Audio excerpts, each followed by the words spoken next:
another thing that I've heard you explain, and this helped me personally because I was trying to live in both of these worlds at all times.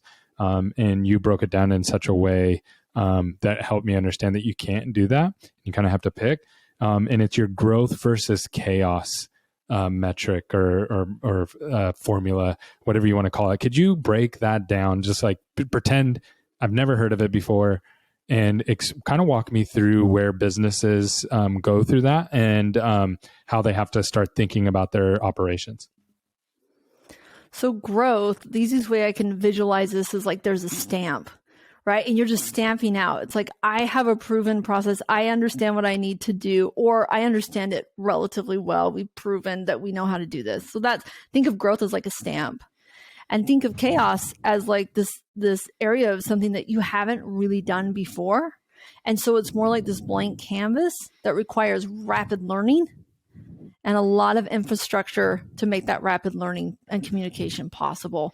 So you're really trying to reduce risk over in chaos as much as you can by getting that collaboration just very, very intense and getting the team aligned very quickly to give feedback so that you can understand what's working and what's not. But a lot of people go into chaos and they call it growth, or they call it innovation because we love that word. Of course, yeah, because innovation's great. Let's just innovate all the time, right? Apple does it. Why can't we do it? So let's put skin on this. Let's put it into a dental office. So chaos is like you're a GP practice and now you want to do specialty. And yes. So you don't have any... If you've never done it before. Yeah, so that's chaos, right? Because you think, we'll just add a doctor and it's easy, right? But that's not really how it works in reality. And then growth is, hey, we have 4 operatories and we want to go to 6. And so we're going to add another hygienist. We're going to add another provider. And that's something that you've already done. So all the systems are already there. All the training's already there, correct? Yes. Yep. And what you need to learn at that point is like incremental, or, hey, we have a formula for building out a new practice. We already know what to do. Okay, great. We're just going to go do that again. We know what demographics we're looking for. We know what to look for the area, the location. Like sometimes it takes a few locations to get that confidence and clarity, but that would be growth as well. We're not going to change what we offer. We're not going to change who we serve, the insurances we take, et cetera. Got it. And then that's growth. And then one of the things that you say is when you're in growth, you can be more profitable.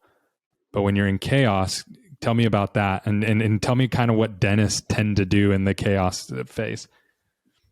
Yeah. So in growth, you can actually predict a lot better what's going to happen. So even if you do what they call like a J curve, where you kind of dip for a minute because you made all these investments, right?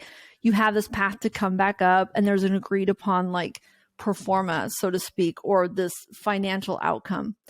When you're in chaos, you actually don't know exactly what that's going to look like. And you're going to do your best guess, right? But when you're in that phase, you can actually expect to, again, have to do rapid collaboration and learning together to understand, like, what is that J curve? Okay, when do we stop? When do we abandon this idea? And when do we push through it and keep moving?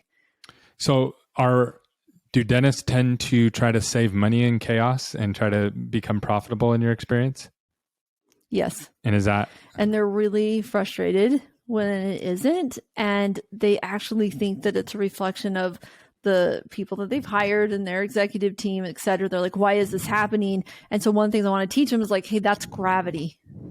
And so this isn't like the lack of performance. And the thing that we can improve is collaboration and rapid learning. But when we took on this project or this concept, we're really committing to like, we can't predict all the things, right? But we're going to adjust very quickly as we go through this process together. That's great. Yeah. That mindset really helped me. Okay. If we want to grow and we want to do all these new things, we're not going to be profitable or as profitable. And if not, if we stay away from those things and we do these predictable things, then it's easier to be profitable and it's easier. And trying to do both is impossible or crazy, right? Like it's just going to cause so much stress and you're trying to save money, but you're trying to also innovate and it just doesn't. So you have to learn how to communicate with that, with your team, what you're doing. Where are we at? Are we trying to innovate? Are we trying to just stabilize and go with predictable growth? So that's something that really helped me. I appreciate you sharing that.